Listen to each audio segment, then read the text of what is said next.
നമസ്കാരം, pre market അപ്ഡേറ്റ്സിന്റെ പുതിയൊരു സെഷനിലേക്ക് സ്വാഗതം. എല്ലാവർക്കും നല്ലൊരു ദിവസം ആശംസിക്കുന്നു. 3 ദിവസത്തെ അവധിക്ക് ശേഷം മറ്റൊരു ട്രേഡിംഗ് സെഷൻ ഇന്ന് ആരംഭിക്കുകയാണ്. ആഭ്യന്തര വിപണിയെ സ്വാധീനിക്കുന്ന ധാരാളം മാക്രോ ഇവന്റുകൾ കഴിഞ്ഞ 3 ദിവസത്തിനുള്ളിൽ നടന്നിട്ടുണ്ട്. താരിഫ് എക്സംഷൻ തന്നെയാണ് അതിൽ ഏറ്റവും പ്രധാനം. ഒപ്പം ഈ വീക്കിൽ പല മേജർ കമ്പനികളുടെയും റിസൾട്ട് അനൗൺസ് ചെയ്യുന്നുണ്ട്. CPI WPI കണക്കുകൾ വരുന്നുണ്ട്. വെള്ളിയാഴ്ച നിഫ്റ്റിയിൽ ശക്തമായിട്ടുള്ള ഒരു മുന്നേറ്റം നമ്മൾ കണ്ടിരുന്നു. 297 പോയിന്റിന്റെ ഗ്യാപ്പ് അപ്പ് ഓപ്പണിംഗ് ആണ് സൂചികയിൽ ഉണ്ടായത്. പിന്നീട് ആ മൊമെന്റം നിലനിർത്തിയിരുന്നു.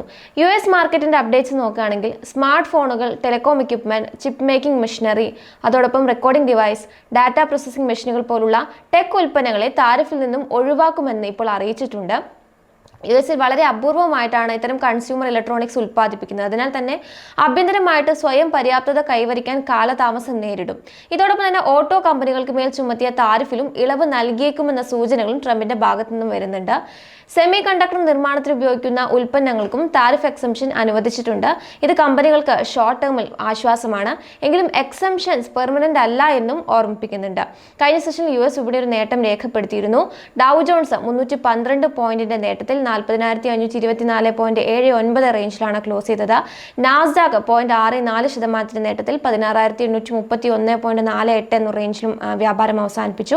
S&P 500 0.79% നേട്ടത്തിൽ 5,405.97 എന്ന റേഞ്ചിലുമാണ് വ്യാപാരം അവസാനിപ്പിച്ചത്. ഇന്നിപ്പോൾ ഏഷ്യൻ മാർക്കറ്റുകളിലൊക്കെ തന്നെ നല്ലൊരു മുന്നേറ്റം കാണുന്നുണ്ട്. ഗിഫ്റ്റ് നിഫ്റ്റിയും ഇപ്പോൾ ഒരു ഗ്യാപ്പ് അപ്പ് സ്റ്റാർട്ടിംഗ് ആണ് ഇൻഡിക്കേറ്റ് ചെയ്യുന്നത്.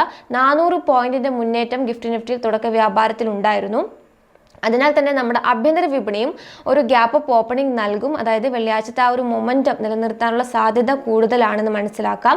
ഏകദേശം 200 പോയിന്റിന്റെ നേട്ടം ഇപ്പോഴും ഗിഫ്റ്റ് നിഫ്റ്റി രേഖപ്പെടുത്തുന്നുണ്ട്. ഏഷ്യൻ മാർക്കറ്റുകളിലും ആ ഒരു നേട്ടം നിലനിർത്തുന്നുണ്ട്. പ്രത്യേകിച്ചും ജാപ്പനീസ് ഓട്ടോ സ്റ്റോക്കുകളിലൊക്കെ തന്നെ നല്ലൊരു മുന്നേറ്റം കാണുന്നുണ്ട്.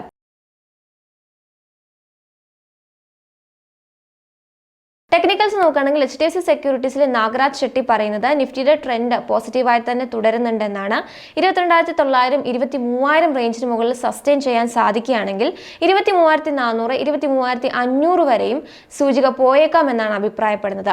22,700 നമ്മളൊരു ഇമ്മീഡിയറ്റ് സപ്പോർട്ട് പ്രതീക്ഷിക്കേണ്ടത്. 23,000 എന്ന ലെവലാണ് ശ്രദ്ധിക്കേണ്ട റെസിസ്റ്റൻസ് എന്ന് രൂപക്ദേ LKP സെക്യൂരിറ്റീസിലെ രൂപക്ദേ വ്യക്തമാക്കുന്നുണ്ട്. 22,750 ശ്രദ്ധിക്കേണ്ട ഒരു സപ്പോർട്ട്. 23,000 മറികടന്ന് മൂവ് ചെയ്യാൻ സാധിച്ചാൽ 23,500 വരെ പോയേക്കാമെന്നാണ് രൂപക്ദേ അഭിപ്രായപ്പെടുന്നത്.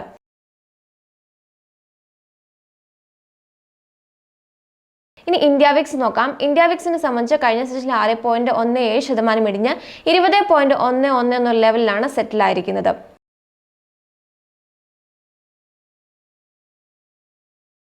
FIDI ആക്ഷൻ നോക്കുകയാണെങ്കിൽ 2,519 കോടി രൂപയുടെ ഓഹരികൾ ഫോറിൻ ഇൻവെസ്റ്റേഴ്സ് വിറ്റഴിച്ചിട്ടുണ്ട്. DISനെ സംബന്ധിച്ച് 3,759 കോടി രൂപയുടെ ഓഹരികൾ വാങ്ങുകയാണ് ചെയ്തിരിക്കുന്നത്.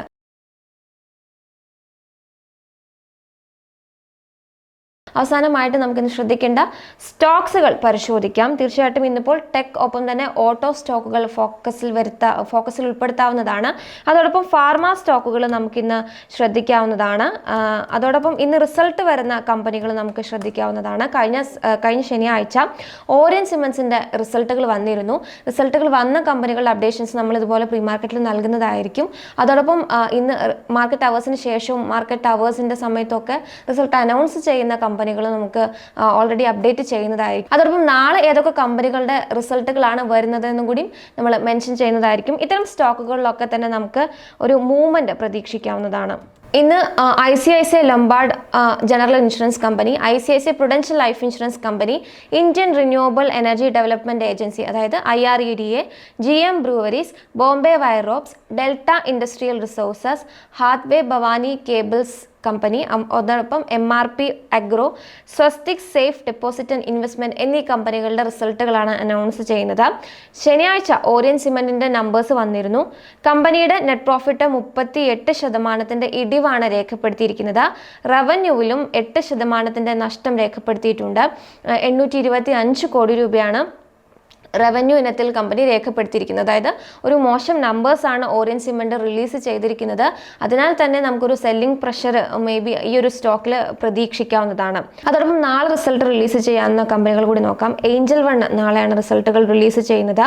വിപ്രോയും നാളത്തെ റിസൾട്ടുകൾ ഒരു ഇമ്പോർട്ടൻ്റ് ആയിട്ടുള്ള ഒരു റിസൾട്ട് അനൗൺസ് ചെയ്യുന്ന കമ്പനിയാണ്. സ്വരാജ് എഞ്ചിനീയറിംഗിൻ്റെ റിസൾട്ടുകളും നാളെ തന്നെയാണ് വരാൻ പോകുന്നത്. വാരി റിന്യൂവബിൾ ടെക്നോളജീസ് ലിമിറ്റഡിൻ്റെ റിസൾട്ടുകളും നാളെയാണ് വരുന്നത്. ഈ ഒരു 3 കമ്പനികളാണ് പ്രധാനമായിട്ടുള്ളത്. അതോടൊപ്പം മറ്റൊരു കമ്പനികളുടെ റിസൾട്ടുകളും വരുന്നുണ്ട്. എന്തായാലും ഈ കമ്പനികൾ റിസൾട്ട് അനൗൺസ് ചെയ്യുന്ന കമ്പനികളൊക്കെ തന്നെ നമുക്കിന്ന് ശ്രദ്ധിക്കാവുന്നതാണ്.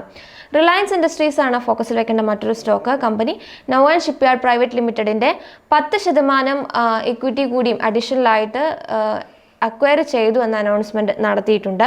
സൈഡസ് ലൈഫ് സയൻസ് ആണ് മറ്റൊരു സ്റ്റോക്ക്. കമ്പനിയുടെ മറ്റൊരു ടാബ്ലറ്റിന് US FDA അംഗീകാരം ലഭിച്ചതായിട്ട് അവർ അറിയിച്ചിട്ടുണ്ട്. JK സിമൻസ് നമുക്ക് ശ്രദ്ധിക്കാവുന്നതാണ്. കമ്പനി നോൺ കൺവേർട്ടബിൾ ഡിബഞ്ചർ വഴി 500 കോടി രൂപ വരെ സമാഹരിക്കുന്നതിന് വേണ്ടിയിട്ട് തീരുമാനിച്ചിട്ടുണ്ട്. ഇതിനായുള്ള യോഗം മെയ് 24 ചേരുമെന്ന് അറിയിച്ചിട്ടുണ്ട്. ഇൻഫോ എഡ്ജ് ശ്രദ്ധിക്കാവുന്നതാണ്. കമ്പനി ഒരു സ്റ്റോക്ക് സ്പ്ലിറ്റ് അനൗൺസ് ചെയ്തിരുന്നു. 1:5 എന്നുള്ള റേഞ്ചിലാണ് സ്റ്റോക്ക് സ്പ്ലിറ്റ് ചെയ്യുക എന്നും അറിയിച്ചിട്ടുണ്ട്. അഹുവാലിയ കോൺട്രാക്ട്സ് ആണ് മറ്റൊരു സ്റ്റോക്ക്.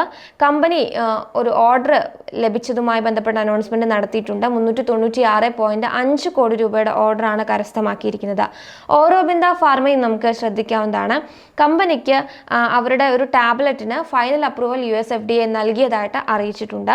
ഹാവൽസ് ഇന്ത്യ നമുക്ക് ശ്രദ്ധിക്കാവുന്നതാണ്. ഗോൾഡി സോളാറിൽ അവർ 600 കോടി രൂപയോളം ഇൻവെസ്റ്റ് ചെയ്യുമെന്ന് തന്നെയാണ് ഇപ്പോൾ അറിയിച്ചിരിക്കുന്നത്. 9.24% സ്റ്റേക്കിന് വേണ്ടിയിട്ടാണ് ഈ ഒരു നിക്ഷേപം നടത്തുന്നതെന്നും അറിയിച്ചിട്ടുണ്ട്. ടാറ്റ പവർ നമുക്ക് ശ്രദ്ധിക്കാവുന്നതാണ്. അവർക്ക് NTPCയിൽ നിന്നും 4500 കോടി രൂപയുടെ കരാർ കരസ്ഥമാക്കിയതായിട്ട് ടാറ്റ പവറിന്റെ സബ്സിഡിയറിക്ക് ലഭിച്ചതായിട്ട് ടാറ്റ പവർ അറിയിച്ചിട്ടുണ്ട്.